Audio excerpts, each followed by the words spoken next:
Hi guys, and on today's video we are taking out the new 2019 Ford Fiesta ST. Now the guys at Think Ford have let me borrow it for a few hours, so we'll see what it's all about. The new generation of Fiesta ST now comes with a 1.5 litre 3-cylinder engine delivering 200 PS out the factory. Now the beauty of this is it does pull 0 to 60 in around 6.5 seconds for a 1.5 litre, that's bonkers. The ST3 model also comes with these lovely 18-inch alloys wrapped in my all-time favourite Michelin Super Sport tyre. So again, it's certainly going to deliver, I'm sure, on the handling front, but we'll soon see when we're out on the road. So the ST3 also comes with the lovely Recaro half-leather, half-Alcantara seats, which, as you can probably see, are absolutely brilliant. They look awesome for a stock seat. The only thing I would say, if you're any bigger than me, it might be a bit of a squeeze because they do have quite a high sole buster on them. So as you've probably seen from the intro, it's a nice cabin to be in. It feels modern. You've got a great sat nav, you've got DAB, and this also has been spec'd with the Bang & Olufsen sound system, which does sound really good for a little hot hatch car. Considering it doesn't have the sound deadenings, obviously, like a lot of the bigger cars do, you could get in this and drive it every day. Now, probably the most important thing that has been spec'd on this car, which if you're going to buy a performance car or an ST or an RS, is the performance pack, because on this model it comes with a limited slip differential. Now, for those that have seen the Clio video and even the Megane review video, you can see how much difference it makes having the option to put both wheels full power down, whereas obviously one wheel fire with an open diff like a standard car is always going to hinder your performance. So if you are in the market for buying one, I would strongly suggest going with the performance pack. Another nice little feature is the little trims that come out from behind the door, which protect your door strip. I actually really like that. I didn't even know Fords did it.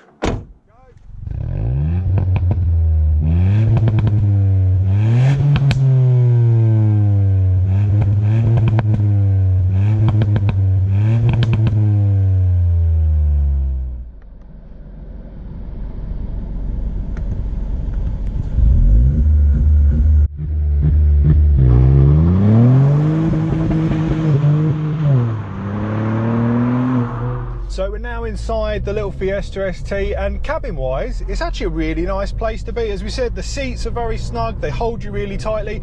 If you're a bigger person you might struggle, like I say, with the bolster, but for me they feel actually really nice to be in. Seating height's okay for a standard car. For me personally, I probably want it a smidge lower, but as it is now in most factory cars where generally people want an option to go higher, that is what it is.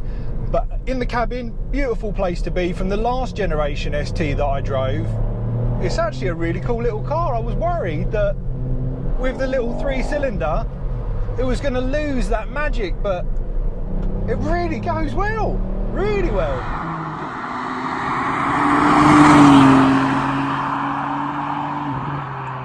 So you've also got nice steering wheel controls. The gearbox does feel really good actually. Something I was surprised about also, I didn't expect it to have a great feeling gearbox. The only gripe I have got is it's potentially a little bit low. Could do with being maybe 3 or 4 inches higher, but the feel on it, forgiving, it doesn't really feel notchy. For a standard box, it's what you'd expect. It's really nice.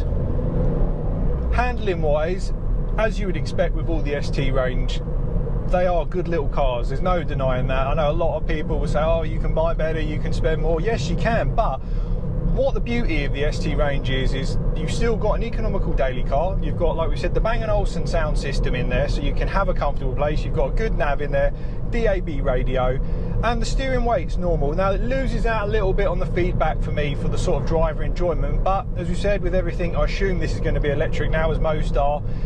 You do lose that sort of edge that you get with the hydraulic steering, but feel wise with the steering wheel it's actually really nice. Wheels are good size with a little ST badge on the bottom, and it feels really nice to hold with the perforated leather on the sides. Now you've also got 3 modes in the ST. You've got the normal one on this little rocker switch here. You've then got the sport mode, which livens up the throttle. I don't think it does a lot in terms of performance, it seems to deliver the same, but it just feels a little bit sharper. The exhaust seems to sound a little bit better.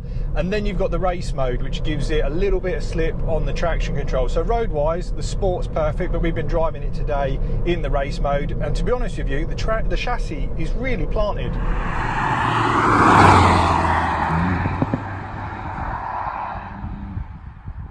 So we've got a nice section of road.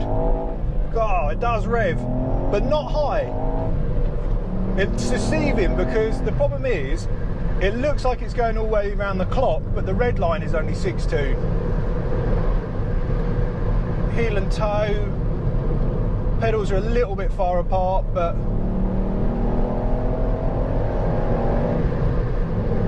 when you're on the go, you really couldn't tell it's a little 3-cylinder. It's quite surprising for that.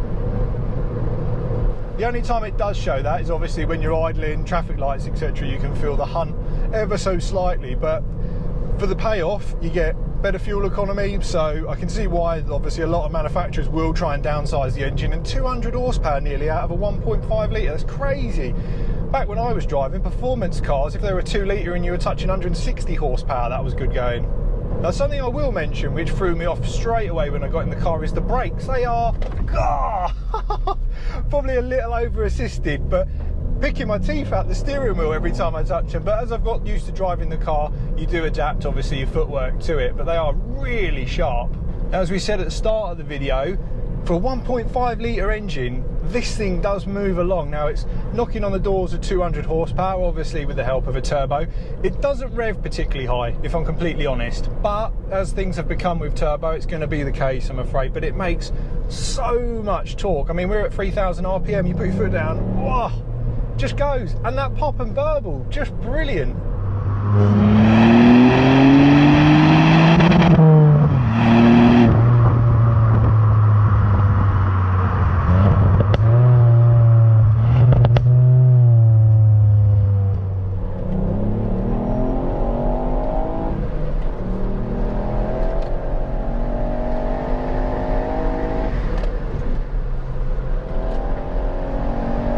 Does go around the roads well. Into the brakes again, and as I said, the brakes are absolutely stonking. Rev that little motor. The handling's actually really predictable. There's a bit of give in the chassis, but it's comforting because you know that as you start to lean, it's not just going to snatch on you. And as we said, we're in the race mode now. Through these roads, God, what a little go-kart. Do you know what's funny is the guys at Think Ford said to me, look, just try one of our new STs, take it for a spin and see what you think.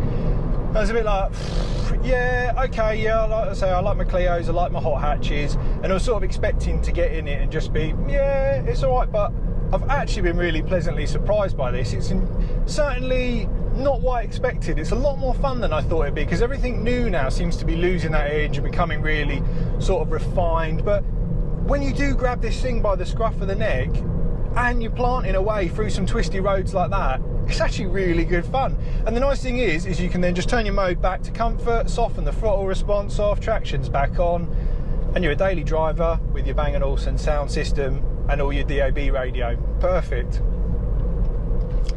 Whereas for those who have watched the Clio video will know that's not quite the case. So suspension wise, it's a fixed damping, it's not adjustable manually or electronically, which isn't a bad thing. Like I say, most people at the end of the day wouldn't know what to change on their damper settings, but it feels really balanced on the road. Maybe a little bit too soft on track, who knows? But the brakes, and I say with the handling, really enjoying it. And the pop and bang as well is just,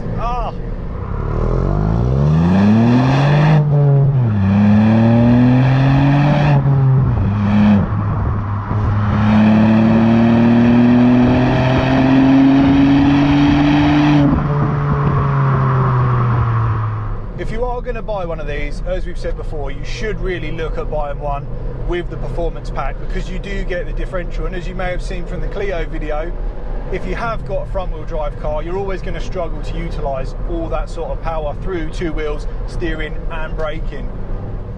So the question is, as always with a video, and I'm sure you always want to know, is would I buy one?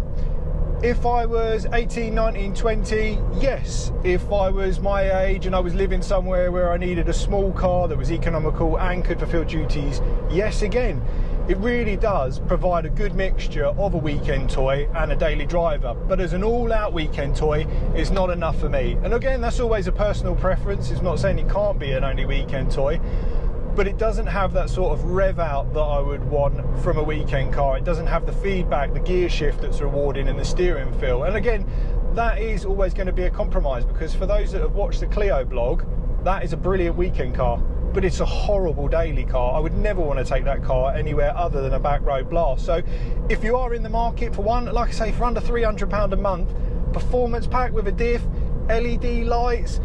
It's got everything in it. DAB radio, Bang & Olufsen sound system. You'd be hard pushed to find anything for that sort of money that you can just get in and drive and probably still see, I would imagine, 50 plus miles to the gallon. Incredible. I'd say that gearbox feel, not bad at all. The Super Sport tyres though, they really do make the package. You can really feel everything that's going on underneath the car.